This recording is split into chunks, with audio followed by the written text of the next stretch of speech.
このサマーバケーションが終わったらとうとう卒業か。なんだか嬉しいような寂しいような。それに、たけしさん一足先に日本に帰っちゃうしな。ま、たけしさんは優秀だから仕方ないか。スポンサーの研究所は一日でも早くたけしさんに新しい研究に専念してもらいたい気持ちでいっぱいなんだろうし。なんて、そんなたけしさんに私少しやきもち焼いてんのかも。私も早く自分の研究を始められたらな。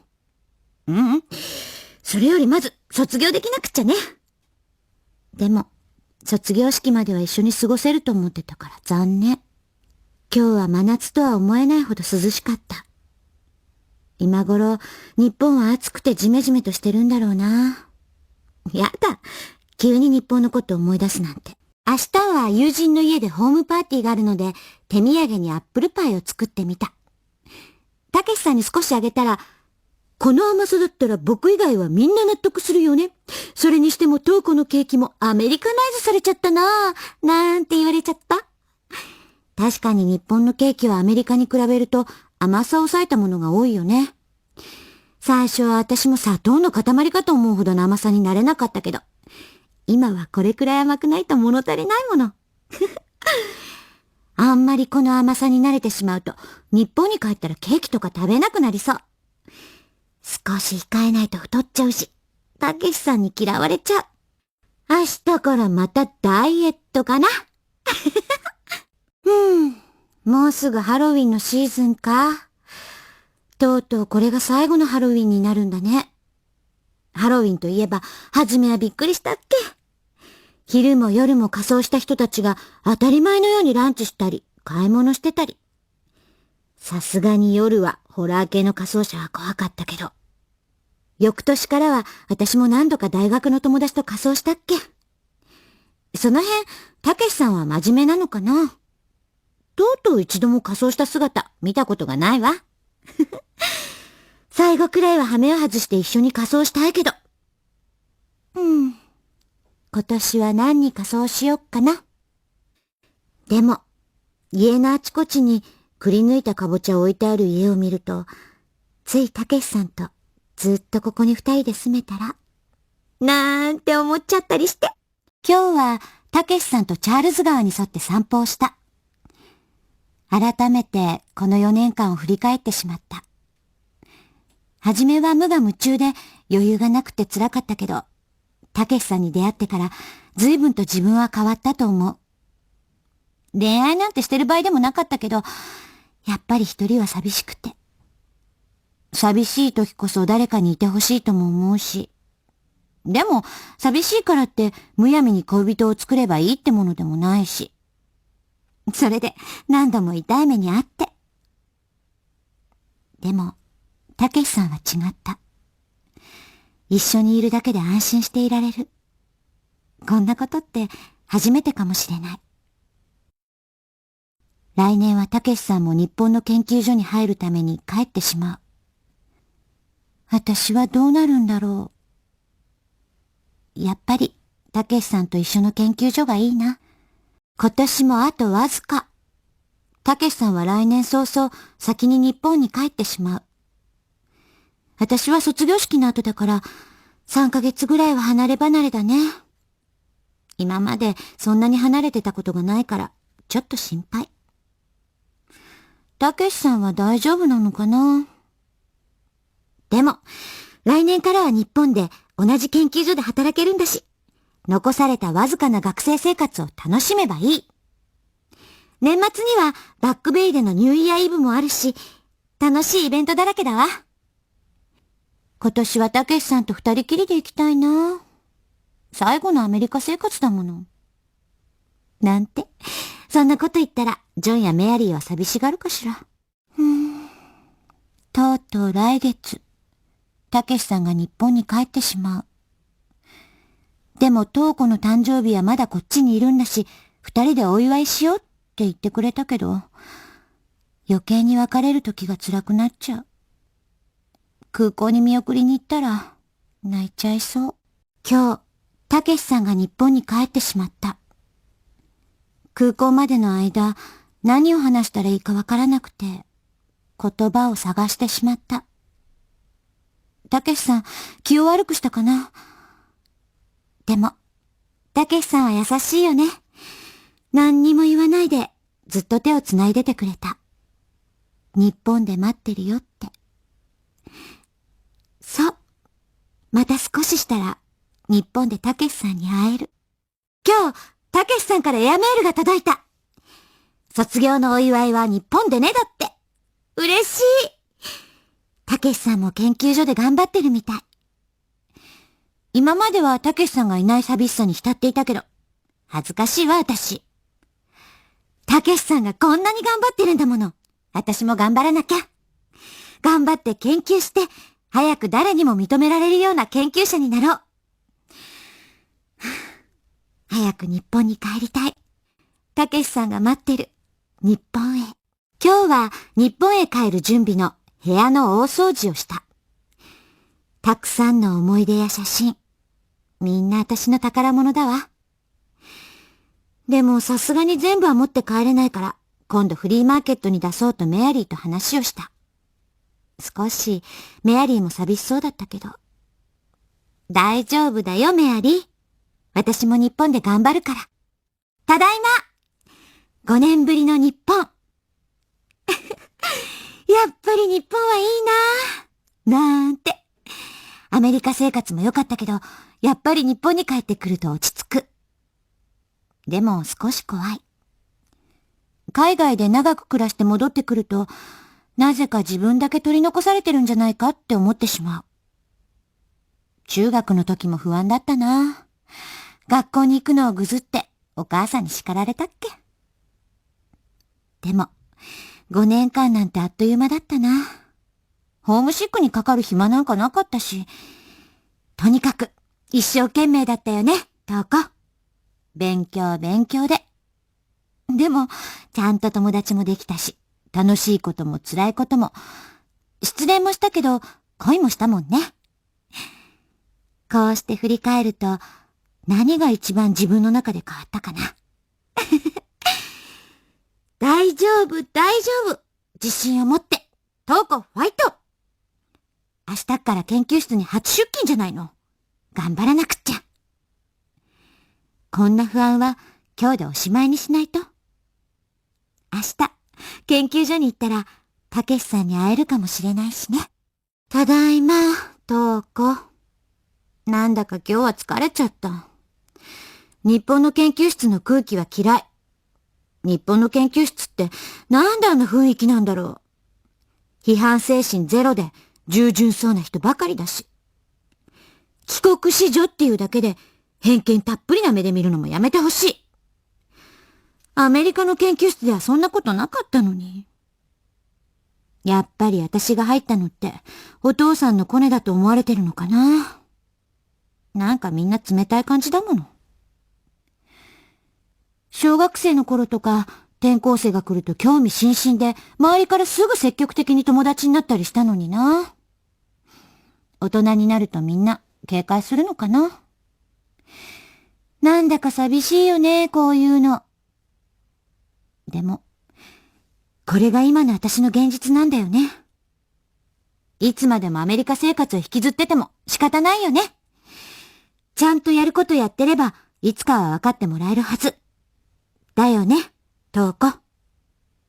もうすぐカウンセリングの認定試験だし。この認定試験をクリアするまでは、何を言われても我慢しなくちゃ。ぐずぐず言ってる場合じゃないよ、トウコ。とにかく今は頑張って自分のペースを作ろう。どうせみんな無関心なんだから。私は偉くなんかならなくてもいいから、自分の仕事に誇りの持てるような仕事をしよう。そうすれば、結果なんて必ずついてくるもの。それに、私にはたけしさんがいるから大丈夫。たけしさんの研究室とは建物が離れちゃってるのは寂しいけど。来週は久しぶりにたけしさんとデートだし、その時思い切り甘えちゃおうっと。今日はたけしさんと久しぶりに一日を過ごすことができて嬉しかった。はあ、やっぱり私はたけしさんが好きなんだなーって実感した。たけしさんの研究室も派閥争いやなんやらでいろいろ大変なのに、黙って私の愚痴を聞いてくれて。何でも大きく包み込んでくれるあの笑顔を見たら元気になった気がする。なんて私って単純なんだろう。でも甘えるのはいつも私ばっかりだよね。私もたまにはたけしさんに甘えてほしいのに。甘えたくても今の私は頼りないか。でも、いつかたけしさんの専属カウンセラーになれるように頑張るからね。なんてね。今日はなんだか一日気分が悪かった。なんで日本人は噂話が好きなんだろう。たけしさんと付き合ってることがバレてるのもびっくりしたけど、陰でこそこそ話を盛り上げるのはやめてほしいわ。確かに社内恋愛のようなものだから、一つ一つの行動をすべて何かと結びつけて想像するのは構わない。でも、それをまるで事実のように話を広めるなんて。きっとあの二人すごいエッチしてるよねとか、外人はもうきっと飽きたのよとか、トイレだからってあんなに不用心に話さなくてもいいのに。多分、あの声は2階の子たちよね。くだらない話。でもあんな話をすることで彼女たちは楽しいんだよね。ムカつく。だからみんなあんな目で見てるんだ。そんなに気になるんだったら私に直接聞いてよ。こんな話を誰かに聞こえるように言うなんて。何しに研究室に来てんのよ。やることをやれって言うのよ。気にするなってたけしさん言ってたけど、私はやっぱり許せないな。絶対何かあったら復讐してあげたいわ。なんて。あんな人たち相手にいつまでも怒ってても仕方ないけど。もう、今夜はとにかく気分が悪い。はあ。こんな時たけしさんがそばにいてくれたらな。でも、今こんなことで頼ったら迷惑なだけだよね。今とっても忙しいらしいし。そういえば、たけしさんは知ってるんだろうか。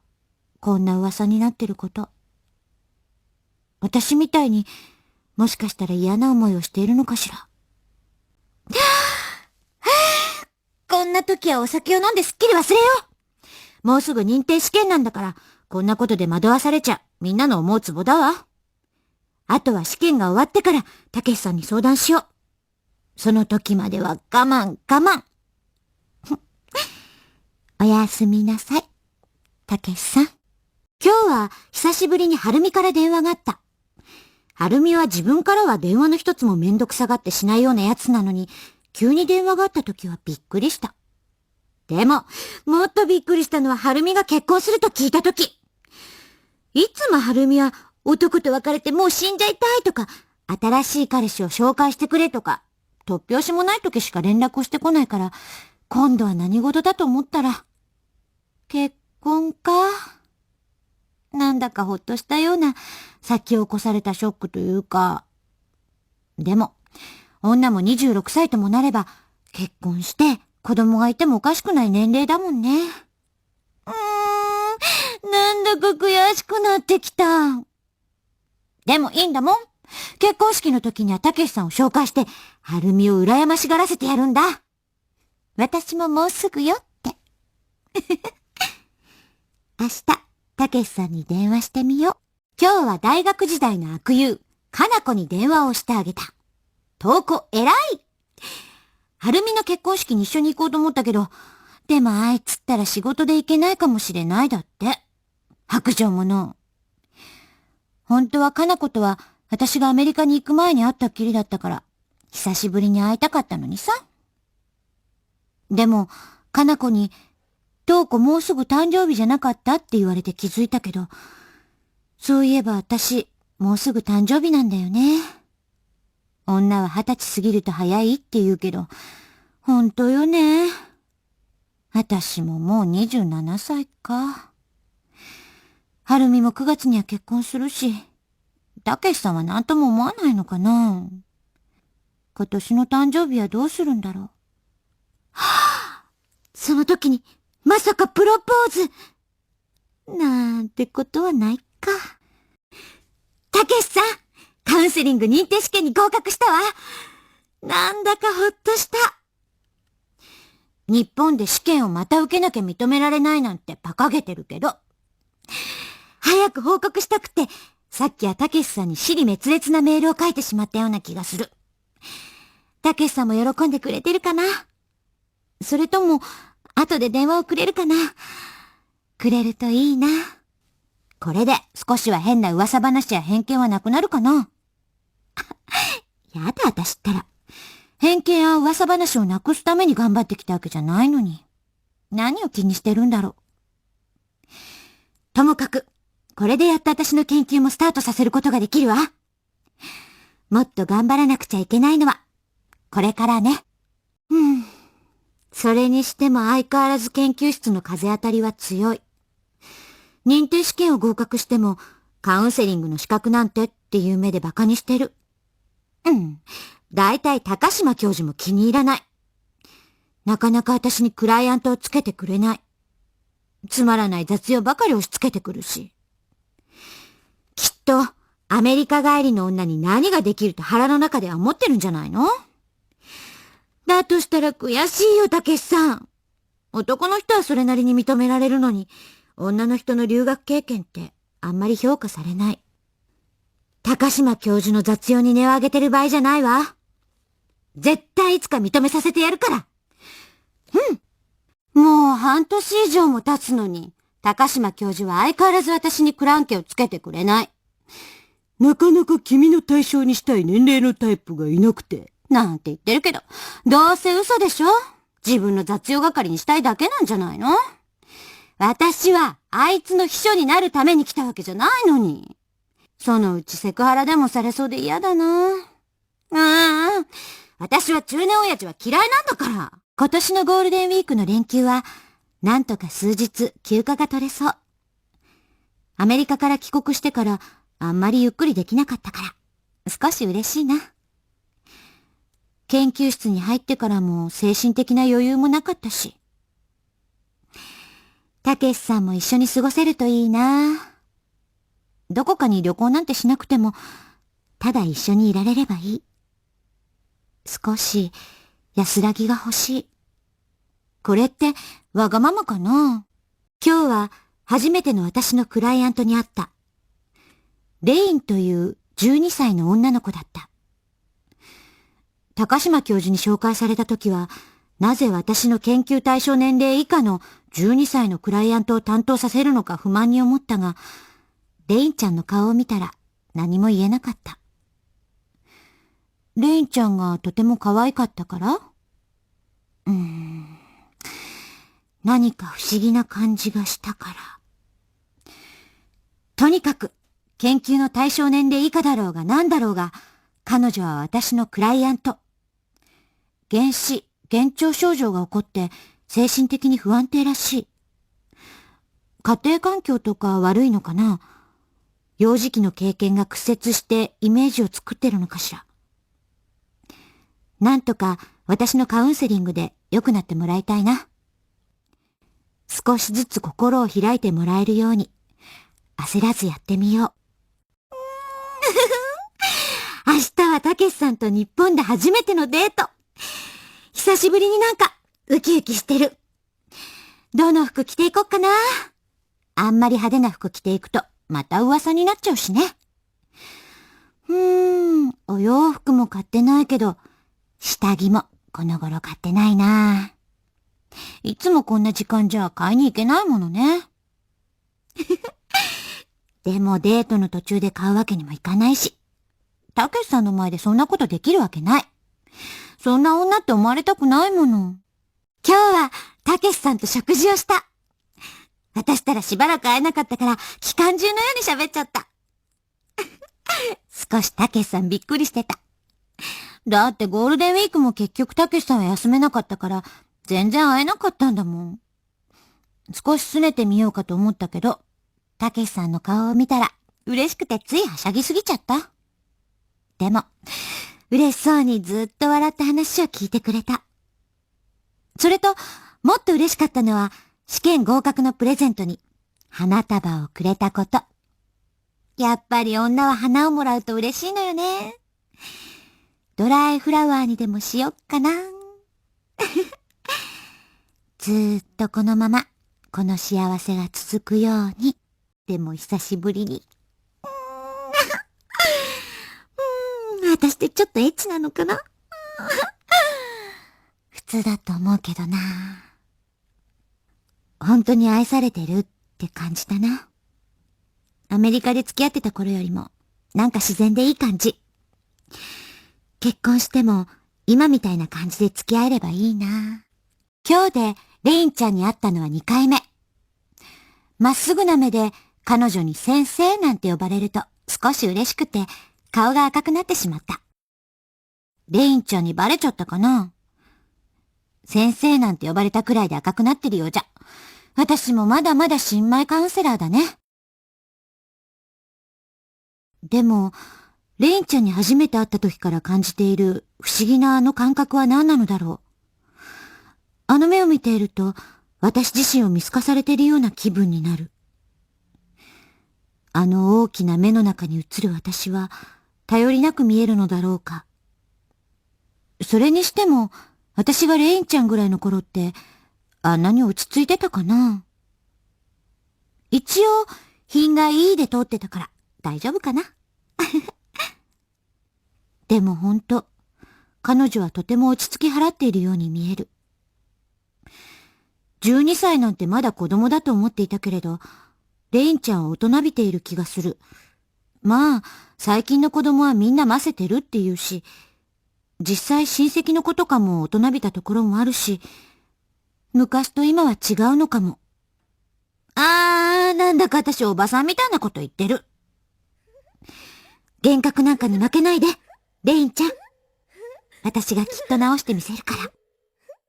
今日は忙しかった。でも、たけしさんをやっと捕まえて一緒にランチしたもんね。だけど、なんだか今日のたけしさんはいつもと違ってた。いつになくそわそわした様子で、時間があまりないからと言ってたけど、脳気科学の研究室ってそんなに忙しいのかな？それとも、私のこと嫌いになったとか？まさか、そんなことないよね。でも、はるみの結婚式にも一緒に行けないなんて。せっかくはるみに自慢しようと思ってたのに、残念。もしかして、たけしさん私が結婚願望強いのかと思って、警戒してるのかな。そういう話よくあるって聞くもんね。でも、ランチを食べるときくらいゆっくりしたかった。ま、仕事で忙しいなら仕方ないか。もう少し我慢しなきゃね、トウコ。わがままな女と思われるのも嫌だし。それに、たけしさんに嫌われたら、私生きていけない。なんてね。再来週まで会えないなんて悲しいな。気をつけて、出張、行ってらっしゃい。日記が週報になってる。さすがに三日坊主にはなってないけど、ちゃんとつけてないんじゃ日記にならないよね。今週から、高島教授が出張だから、ちょっと楽になるかな。でも買い物行きたいしな。そうだ、はるみへのプレゼントも買わなきゃいけないし。たけしさん一緒に行ってくれるかな。買い物くらいだったら OK だよね。はるみの結婚式は久しぶりに感動してしまった。あんなに塩らしいはるみを見たのも初めてだわ。すぐに新婚旅行でハネムーンベイビーを作るんだって張り切っちゃって。でも幸せそうでよかった。私もウェディングドレスに憧れてる派だから。教会での結婚式はロマンチックに思えたし。披露宴も招待客だけで軽く100人以上はいたよね。こんな盛大な披露宴に出たの初めて。私はいつになったらはるみみたいに幸せになれるんだろう。それにしても、披露宴にお互いの友人関係がたくさん来てたけど、全然話をする人がいなくてちょっと辛かったな。たけしさんも来られなかったし、かな子も結局ドタキャンだったし。社会人にでもなれば色々と都合があるんだろうけど、友人の結婚式くらい優先すればいいのに。なんて、私が文句言う必要もないけど。自分の結婚式はやっぱりみんなに祝福してもらいたいな。やっぱり私、結婚願望強いのかな。今日は5年ぶりにかな子と再会した。久しぶりに会ったかな子は全然変わってない。出版社で働いてるだけあって、キャリアウーマン風で、少しだけ昔に比べると落ち着いて見えたかな。ってことにしといてやろう。逆にかな子が言うには、私は随分と変わったらしい。昔は少し近寄りがたいイメージがあったらしいけど、今は柔らかいイメージになったって。ほんとか？昔からそんな目で私を見てたのね。許さん、かなっぺめ。アメリカ生活で自由で開放的な生活が身についたのかな。かな子にそんなこと言われて少し照れちゃった。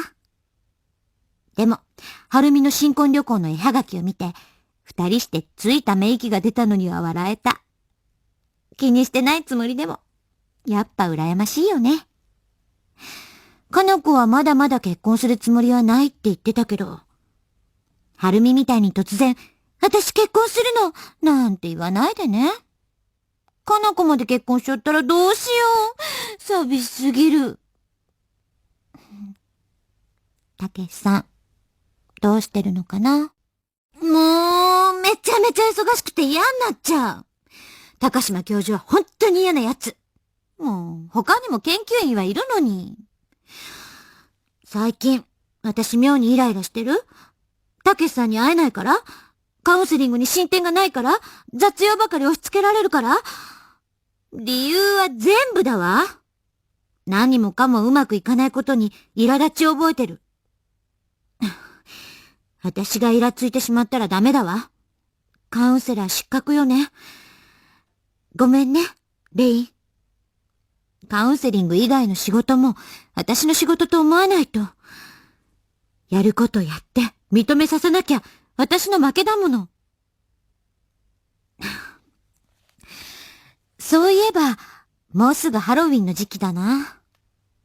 アメリカにいた頃はハロウィンの支度で毎日がお祭りみたいに楽しかったな。ああ、あの頃が懐かしい。今年はハロウィンもクリスマスもないかもね。なんでこんなに雑用が私に回ってくるの？もう労働基準法なんて関係ないんじゃないの？ひょっとしていじめ？酔っ払って日本語変？バカバカバカ！畜生！高島のハゲ！眩しいんだよ。今日で何回目だったかな？レインのカウンセリングは。時々幻覚らしいものは見るみたいだけど、あまり進展はない。幻覚を見たりするのは本人にとってとても辛いことなんだろうと思うけれど、決して暗い性格の子ではないはずなのに、学校で嫌な目にでも遭ってるのかしら。でも、母親が言うには学校でのいじめはないって聞いてるし。レインは学校の話題を出すと口数が減ってしまうし。今度、レインの学校の友達に様子を聞いた方がいいかもしれない。私の小さい頃のいじめと今のいじめはかなり違うらしいし。なんとかしてあげたいのよ、レイン。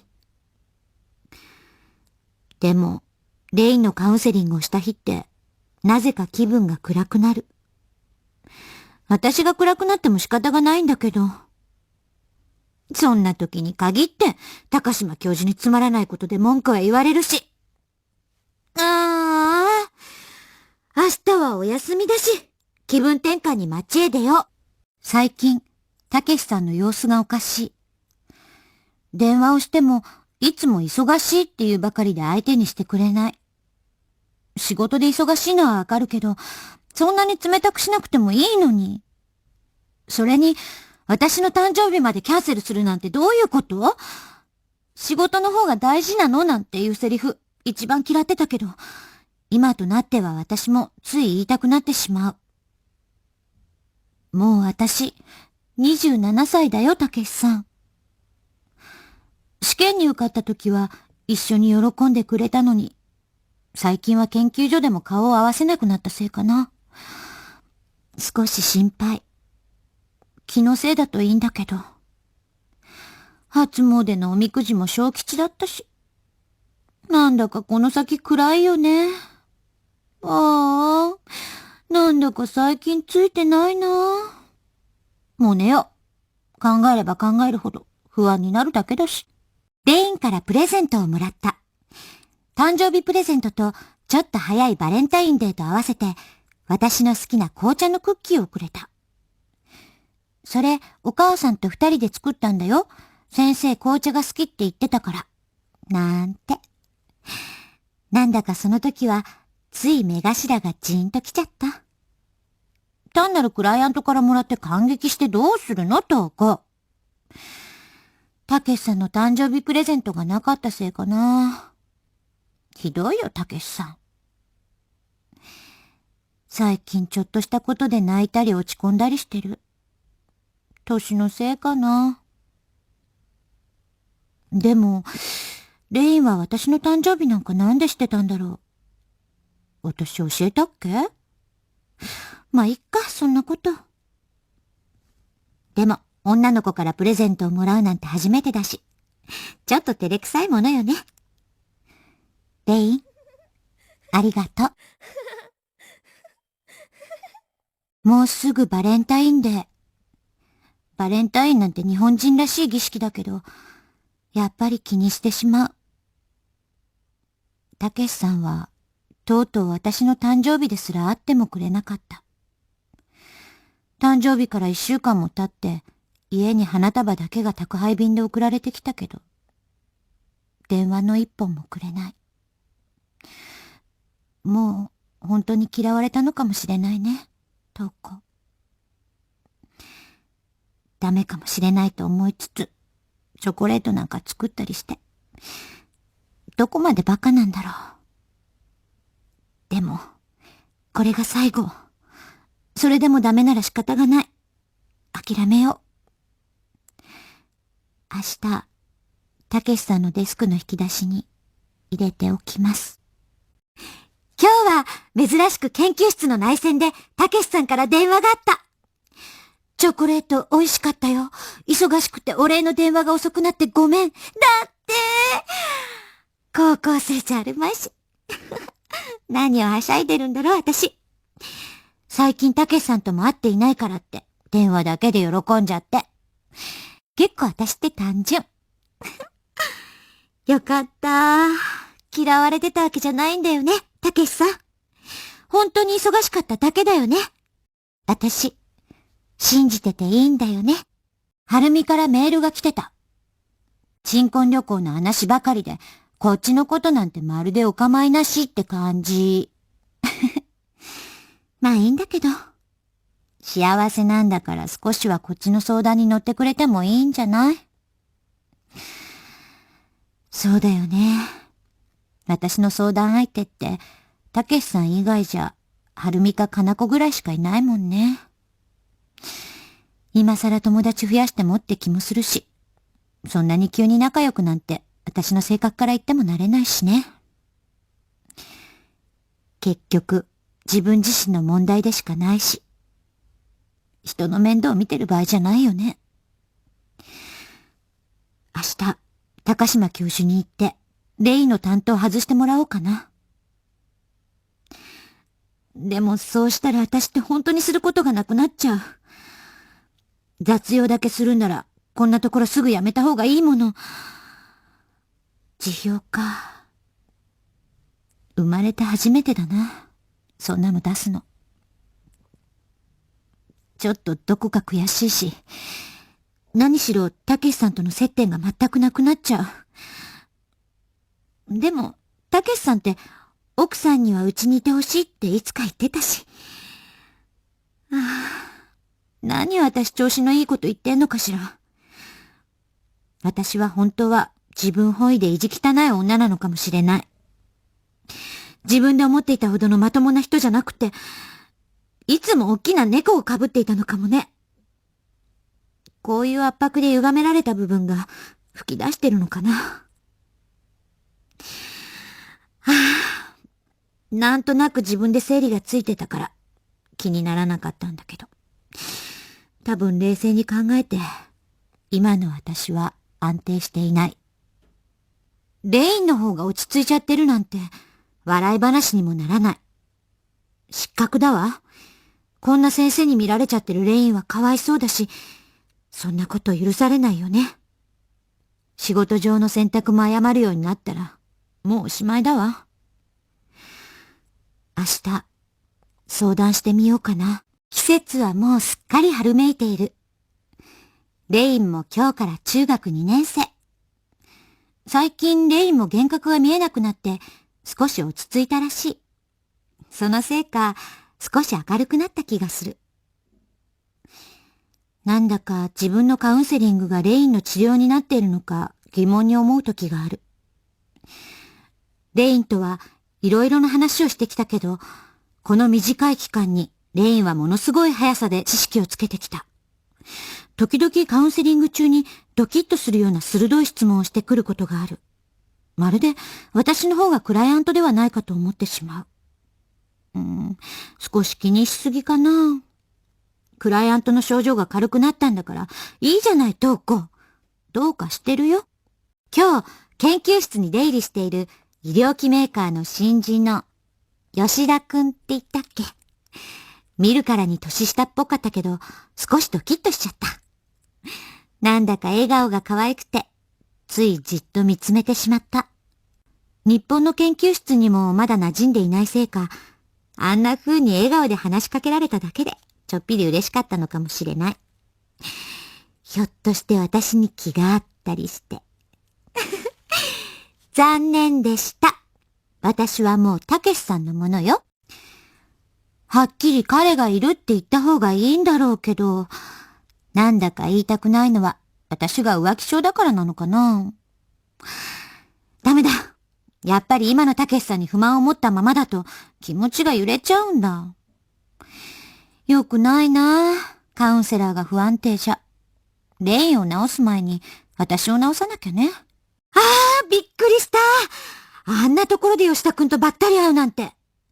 男が一人で下着売り場に買い物なんて変だと思ったけど、恋人の買い物待ちだったのかな。なんか、こっちの方が恥ずかしかったけど。でも、いろいろ話ができたし、気にすることはないんだけど。それにしても、私も少しストレスが溜まってるのかな。焦っちゃったのもあるけど、吉田くんにベラベラと愚痴っちゃって、迷惑だったよね。今更後悔しても仕方がないけど。でも吉田くんって、年下とは思えないほど大人っぽくて、びっくりした。まあ、たけしさんほどじゃないけどね。とうこさん、少し疲れてるんだよ。なんて優しいこと言われたら、ちょっぴりキュンとしてしまう。いけないいけない。吉田くんは気の毒に思ってくれてるだけだよ。そうだ。ひょっとしたらあの後、恋人に見られて怒られてたりして。今度会ったらフォローしとこうっと。それにしてもよっぽど研究室で浮いて見えるんだろうな。でも今度、サンプルの健康器具をくれるって言ってたし、少し疲労回復できるかな。やっと吉田くんに会えたと思ったら、やってしまった。デパートの健康器具売り場の人と商談しようとして待ってたとこだったんだって。もう私ってそそっかしいな。いきなりごめんなさいなんて言われて、吉田くん固まっちゃってたものね。また私の方が赤面してしまった。約束の健康器具を持ってきてくれただけだったのにね。パルス式のよくあるリラックスできるためのおもちゃみたいなやつだったけど、一応正規の医療メーカーなんだから、効き目はあるのかな。疲れた日だけじゃなく、毎日やった方が効き目があるって言ってたし、よし、早速今夜からやってみよう。吉田くんってモテるんだろうな。顔もあんなにかっこいいし、背も高いし。吉田くんが研究室に来ると、他の女子社員もかなり彼を意識しているみたい。なんて、やだ。何言ってんだろうな、私。私にはたけしさんがいるのに。ああ、たけしさんに会いたい。最近、研究室内で前以上に私を見る目がきつくなっている気がする。言いたい人には言わせておけばいいんだけど、なんだか気になる。人の顔を見てはこそこそと耳打ちして笑ってる。またつまらない噂話に違いないとは思うけど、なんだか自分だけこの研究室で浮いているのかもしれない。久しぶりのデートだったのに、なんだか私上の空だったみたい。たけしさんは何か話があったみたいな気がするけど、なんだか胸にぽっかり穴が開いてるような。どうしちゃったの、瞳子。疲れてるの？最近高島教授の文献探しやらなんやらでこき使われてるせいかな。文献探しなんて私じゃなくてもできるのに。仕方がないよね。これが日本式だもの。結局日本の研究所ってこういうもんなのよね。やっぱりアメリカに残ればよかったかな。今夜も吉田くんにもらった健康器具使ってみようかな。時々眠くなるけど、効果あるのかな？そんなに広告で見たことないし、まだ試作品だったりして。いつも私だけ扱いが違うし、私ってすぐ顔に出るから。やだなぁ、研究室移れないかな。他のこともそうだけど、高島教授の下はもう嫌。なんだか私のこと変な目で見てるし。この間も、それに、そう、今日も私の胸を見てたし。気にしすぎかもしれないけど、なんか生理的にダメなタイプなんだろうな。悪い人じゃないんだろうけど。あんなやつ、死んじゃえ。久しぶりの日記。飛び飛びでもこれだけ続けるなんて私って偉い。最近は疲れて帰って寝るだけの生活になってしまった。それでも吉田くんからもらった健康器具を続けているせいか、一日の疲れは翌日には持ち越されてはいないような気がする。やっぱり、でも疲れてる。神経が疲れてる。高島教授の論文発表のために、なんで私ばかりこき使われるんだろう。確かに私のクランケはレイン一人だけだから、他の人に比べれば楽に見えるかもしれない。レインは問題なくうまくいってるんだから、確かに私は楽しているのかもしれないけど、でもなんだか最近嫌がらせのような気がしてならない。なんでこんなに最近イライラしてるんだろう。やだやだ。でも、レインのこと見捨てないから安心してね。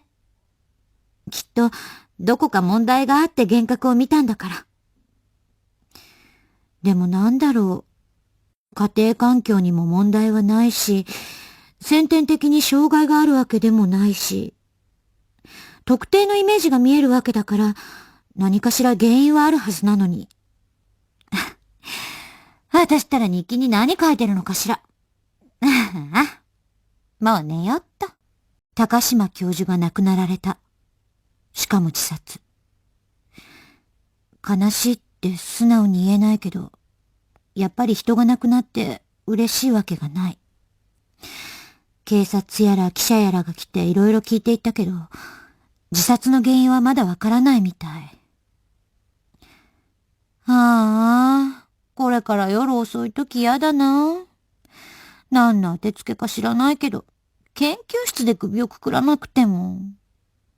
でも、これでちょっと研究室にいたくない理由が一つ消えた。こんなこと言うのは不謹慎だけど、私は楽になった気がしてしまう。ざまあ見ろあのハゲ。ひょっとして私の願いを神様が聞いてくれて、あのハゲが死んだの？今日、研究室から帰るとき、吉田くんに会った。最近の私は高島教授の手伝いで忙しくて、吉田くんが来ている日でも話をする時間がないほどだった。私を心配して、私の仕事が終わるまで待っていてくれたらしいけど、今の私に優しくしないで。こんな状況を誰かのせいにしたくてイライラしている時に優しくされたら、たけしさんへの気持ちが崩れちゃう。吉田くんはただ黙って家まで送ってくれただけだけど、すごく嬉しかったの。嬉しいって思っちゃう私がいたの。嫌だ。違うよね。瞳子はたけしさんが好きです。誰でもかっこいい男の人に優しくされたら嬉しいよね。たけしさん、ちゃんと捕まえててほしいのに。やっぱり疲れてるんだ。もう少し RML の使用時間を長くした方がいいみたい。たけしさんから久しぶりに電話が来たけど、なんでかな。別にいつもと変わらない会話だったのに、つまんなかった。今まで付き合ってきて、そんなこと思ったことなんて一度もなかったのに。私が浮ついてるからそんな風に思うんだわ。でも、ひょっとしたらもう、私たちって終わっちゃってるのかな。そんなこと、ないよね。今日はレインに指摘されてしまった。徹夜で参考文献調べてたから、目の下にクマができてて。みっともない。先生疲れてるんだね。少しゆっくり眠った方がいいんじゃないなんて。クライアントから心配されるなんて、情けないわ。最近の私は、本当にどうかしてる。決してレインのカウンセリングを適当に済ましてるわけではないのに。でも、今のレインには通院する必要があるんだろうか。今後も多分何も問題は起こりそうもない。私が見るべき人は他にあると思ってる。レインは病人じゃないもの。研究にならないわ。また頭が痛くなってきた。今日は早く寝た方がいいみたい。こんなの、悪夢だわ。そう。きっとこれは悪い夢。たけしさんが結婚するなんて。いつもの研究室の噂好きの連中がありもしない話をしてただけ。だってたけしさんは私と結婚するって。そう。でも、それは勝手に私が信じてただけなの？確かに約束なんてしてないけどこんなことって。ひどい。なぜたけしさんは私にちゃんと話してくれないの？忙しくて会えないってたけしさんが言ってたのは、それで私を避けてたの？嫌われてるって早く気がついて、気を利かせて自分から去っていって欲しかったのね。でも、私、バカだから、気づかないよ。言ってくれれば私だって諦めたのに。嘘ね。諦められないわ。でも、たけしさんに嫌われてまで、たけしさんを恋人にしておくなんてしないわ。あの人はいい加減な人じゃないから、タイミングを見てきっと話をしようとしてたんだわ。なのに、私は自分のことで頭がいっぱいで気がつかなかった。それで、私、避けられてたんだ。なんてバカなの？嫌われることばかり気にして、たけしさんにしがみついてた。でもお願い。本当のことをたけしさんから言ってほしい。私はそれで諦めるしかできない。私は、それしかできない。これがただの噂だったら、どんなに嬉しいって思えるかな。悲しいよ。たけしさん。だいぶ落ち着いて自分が見えるようになったから日記をつけられるのかな。やっと周りが見えてきた。研究室の連中が私の顔を見て笑っていたのは、たけしさんの結婚を知ってたからなのね。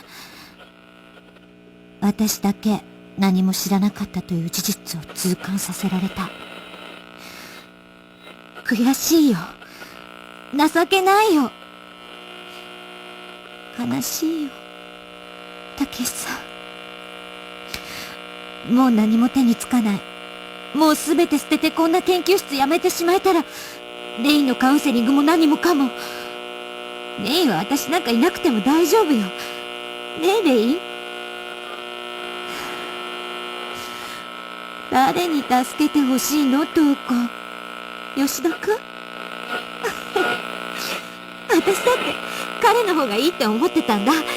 若くて優しくて、あんな男の人に抱かれたいって。どっかで浮気してたんだ。それも嘘。私を必要としてくれる人を求めてただけ。こんなに私は弱い人間だったなんて。早く眠らなきゃ。夢の中にはきっと強くて凛々しい瞳子が待ってる。明日から私は変わるの。そう信じて眠ればきっと。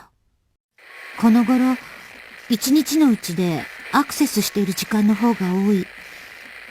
前はこんなにパソコンに向かってなかったのに。無意識に誰かと繋がりたいのかな。だいぶ噂は収まったけど、やっぱり研究室に溶け込めない。カウンセリングもレインが普通の少女でしかなくては研究にならない。私は何のためにここにいるのかしら。本当にこのまま雑用みたいな仕事で終わるのかしら。カウンセリングしている時のレインの目が気になって落ち着けない。やめて、レイン。そんな目で私を見ないで。私は何ともないわ。少なくともあなたの前では。なのに、レインは全部私を見透かしているような目で見る。そう。多分、初めてレインに会った時にも感じたの。研究対象にしてるって見透かされてる。そんなはずはない。レインが何をしてるっていうの？もう彼女は納得してるはずじゃない。どうかしてるのは私。カウンセラーとしての自分がいない。こんなことじゃダメよ。こんな時こそ仕事に熱中しないと。でも、私が不安げにしてた時、レインは何も言わず、ただ私を見ていた。かすかに口元が笑ってた。やっぱりレインはおかしいのよ。一体何だっていうの、あの子。なんで誰も彼女を私から取り上げないの？病気じゃないって言ってるのに。もう一度ちゃんと調べよう。何か嫌な感じがする。何なの？今日、レインの小学生時代の同級生、京子ちゃんと会った。今時の中学生っていう感じ。いろんなことに興味津々な年頃だもんね。でも、そんな彼女に会って少しほっとしている。彼女は普通だ。彼女が普通なんだ。友達と買い物をしたり、好きな男の子の話をしたりする、ごく普通の女の子。レインは普通の女の子とは違う何かを持っている。それに、ミサトちゃんって誰？ミナコちゃんという子の聞き違い？そんなはずはない。わからない。私は何をしてるの？こんな嘘までついて。私の研究はこんなんじゃなかったのに。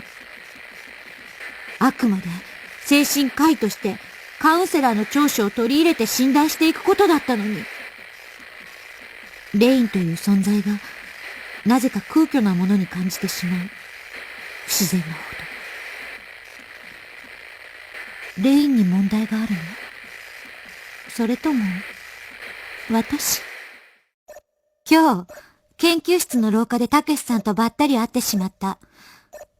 自分の心臓が波を打っていたのがわかるくらい、ドキドキしていた。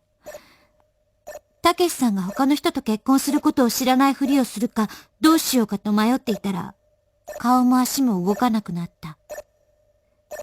でも、そんな私にたけしさんは笑顔で、やあ、元気そうだねって。それだけ？私に言うセリフは、たったそんな挨拶のようなものだけ？次の瞬間、私は声を出して笑っていた。そんな私を見て、たけしさんは驚いて走って行ってしまった。なぜだろう？なぜ私は笑ってしまったのだろう？たけしさんは私がおかしくなったとでも思ったかしら？本当に私の頭はおかしいの？それとも、これは夢の中？時々現実なのか夢の中なのかわからない時がある。誰か、助けて。今日から RML は絶対にやめよう。こんな器具に頼ったから自分に自信が持てなくなったんだと思う。私は私。レインは普通の女の子。たけしさんは普通の男で、他に好きな人ができて、断れなくて黙って結婚しちゃう気の弱い男。もう、好きなんかじゃない。今日は吉田くんと一緒に食事をした。今日の私は少し落ち着いていたような気がする。吉田くんと一緒にいたせいかな。吉田くんは私になんでこんなに優しくしてくれるのかな。他の研究員たちの噂話を聞いて同情してくれてるのかしら。同情？それとも愛情？わからない。だけど私は愛情を求めている。誰でもいいわけじゃない。私は出会った時から吉田くんを好きだった。そんなわけない。今、ただ寂しいだけだよね、トウコ。一人じゃ寂しいだけだよね。誰かに慰めてほしいだけ。最近、嫌な夢を見る。私が吉田くんと結婚してて、たけしさんが悲しんでるの。私は、そんな彼を見て、なぜか笑っている。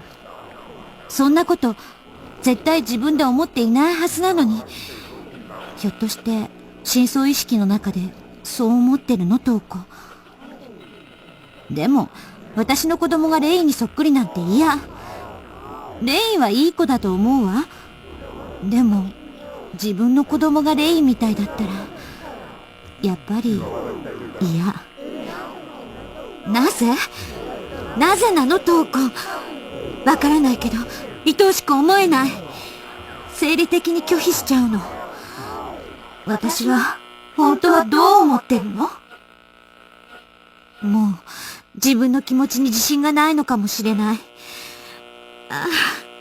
ますます現実と夢の判断ができなくなりそうなほどになっている。これも幻覚？私が幻覚を見てるなんて。そんなことはない。ただ神経が敏感になっているだけ。大丈夫よ、トウコ。吉田くんがくれた新しいマシンを使わなきゃ。彼には助けてもらったから、ちょっとぐらい実験に協力してあげなくちゃね。今彼までいなくなったら、本当に私精神的にひどい状況になってしまう。私がそんな状況になるわけにはいかないわ。吉田くんが買ってくれた指輪。これってもしかして何も言わないで渡すなんて。もう。でもいいの。同じ間違いはしないわ。私もまだ何の研究成果も出してないし、このまま研究室を去るなんて、プライドが許さない。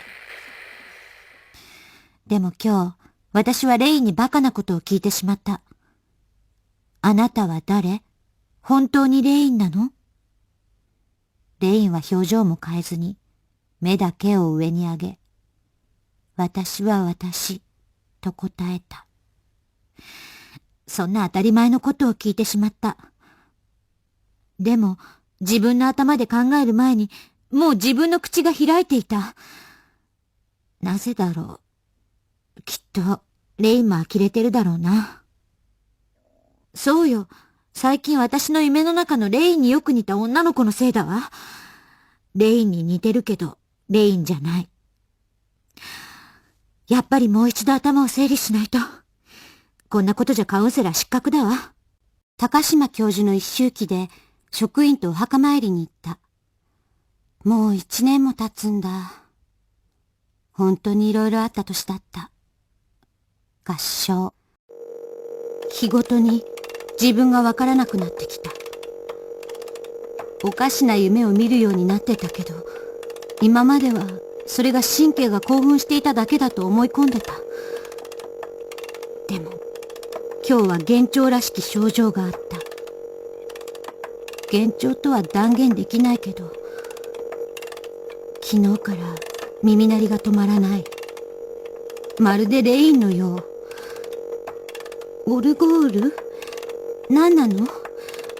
頭の中で鳴ってるみたい。明日、耳鼻科に行こう。レインのデータを整理しようとすると、誰もいない研究室に研究員たちの声が聞こえた。何を言っているのかわからないけど、きっと私の陰口。吉田くんの声も聞こえたような気がする。どうして吉田くんが？どうかしてる。一体何が私に起こっているの？誰か教えて。私を助けて。こんなんじゃデータの整理ができない。明日にしよう。明日って、明日は大丈夫なの？本当に私はおかしくなってない？もしおかしかったら、誰も私に近寄らないよね。私は、誰に助けを求めればいいの？もう誰も信じられない。助けて、吉田くん。RML を使うのをやめた。理由はわからないけど、そうしなくちゃいけない気がして。吉田くん、ごめんね。なんか実験の代償で私に付き合ってくれてるって不安になるの。吉田くんに会いたい。会ってキスしてほしい。私の気持ちはもうわかってるくせに。早く私を受け入れてほしい。でも今までのデータを整理しているとき、あの RML を装着してたときと同じような感覚。頭の中に白いパルスのような強い光が時々走ってきたから、無意識に危ないと思った。間違った使い方をしたわけでもないのに、使っていたのが間違いなのかも。試作機のトラブル？危ないよ。吉田くんに報告しなくちゃ。こんなの販売したらトラブルの元だよ。そう。このままじゃレインに支配されてしまう。きっと、このデータはすべてレインに見られていたのよ。何のために？どうしてレインの生まれた時からのデータがあるの？もうわからない。また声が聞こえる。声だけじゃない。吉田くんや研究員たちが私を遠くから見てる。どうして私を見て笑ってるの？もうやめて！私おかしいの？ネットに繋がっていないと不安なのよ。つけたくもない日記を誰のために書いているの？これを読みたがってるのは誰？多分、私じゃないわ。もうダメだ。どうしたらいいのか、わからない。吉田くん、あなたまで私を裏切るなんて。最初から私を笑っていたのね。あの研究員の人たちと一緒に。あなたに頼って泣いたり怒ったりしたこと、全部みんなに話して笑っていたなんて。信じたくないけど、今日その場に偶然通りかかってしまったのよ。もう私には吉田くんしかいなかったのに。ただの薄っぺらな男だったなんて。なんてバカなの、トウコ。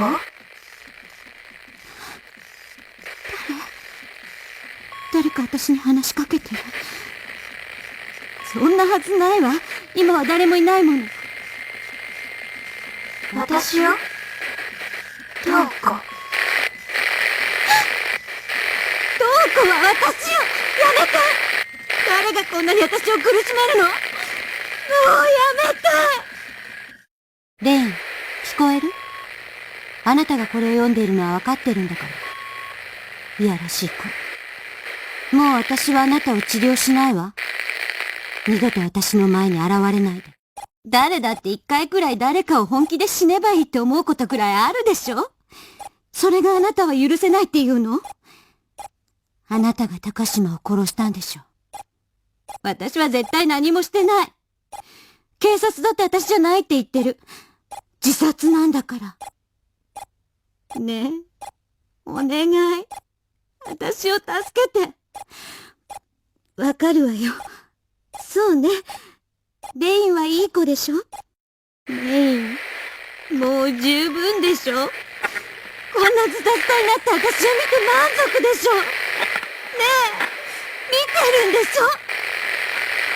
お願い、もうやめて。許して。私にはこんなの耐えられないわ。自分がおかしくなるなんて。これは、レインの仕業なんだよね。レインの望みは何？教えてよ。私には、何が何だか、もうわからない。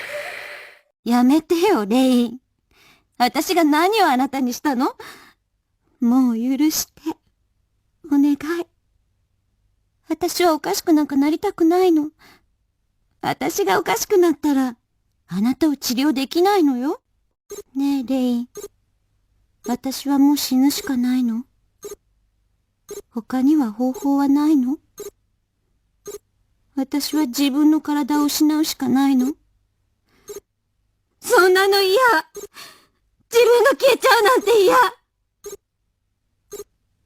誰にも支配されたくない。みんなそうでしょ？レインもそうじゃなかったの？怖くて怖くて仕方がない。お願い。レイン助けて。お願い。もう一人の私って何よ？私は一人しかいないの。どうしてそんなわけのわからないこと言うの？同じ考え方ができて判断するだけなんて人間でも何でもないわ。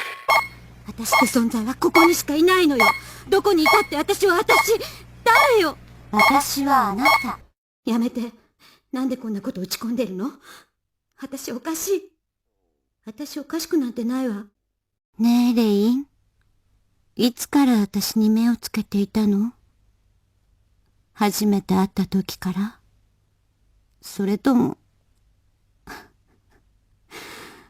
もう関係ないわね。ねえ、私はあなたに吸収されるの？それとも、私でいられるの？何かに利用されるの？私は、私でいられるの？嫌よ、死にたくない。体を捨てたくない。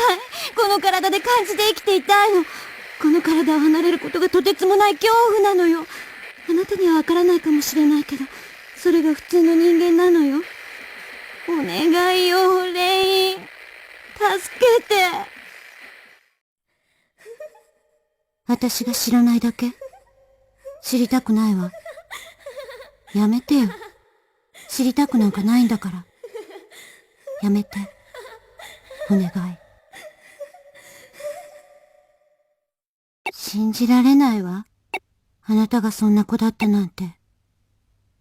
レイン、今からでも遅くはないわ。私と一緒に直そうよ。違うよね。直すんじゃなくて、生まれ変わるんだわ。私は、もう、いいわ。すべて私には無意味なんだよね。泣いたり笑ったり怒ったり、裏切られたり。すべてのことが嘘でも本当でも、もういいの。私にも、もっとデータをちょうだい。ねえ、あなたを知りたいの。あなたのデータにアクセスしたわ。あなたが自分でクラックしたのね。今まで私が触れなかったデータに急にアクセスできるんだもの。あなたしかそんなことできないわ。どういうこと？あなたは一体何なの？ねえ、聞いてる？聞こえてるでしょ？なんで答えないのよ！それとも、もう必要がないの？私は。嘘でしょ？からかってるのね。それとも、あなた。体を持った私は消えちゃうんだね。この手も、この顔も、髪も。もう、この体に誰も触れてくれないのはちょっと寂しいけど。レインはそばにいてくれるんでしょ？しばらくはきっと寂しいから、そばにいてね。一緒に。ずっと一緒にいてくれるんだよね、レイン。私が眠っていたら起こしてね。一緒にいろんな遊びをしよう。そしてすべてを監視しよう。私たちがしっかりしてつまらない考えを消そうよ。それから私たちと一緒に生きられる人を探そう。もっとたくさんの仲間を増やそう。だって、ここは私たち二人には広すぎるもの。レインだってボーイフレンド欲しいでしょ？私はしばらく遠慮するけど。私たちでつまらない世界を消しちゃおうよ。まだこの世界は、私とレイン二人きりしかいないんだから。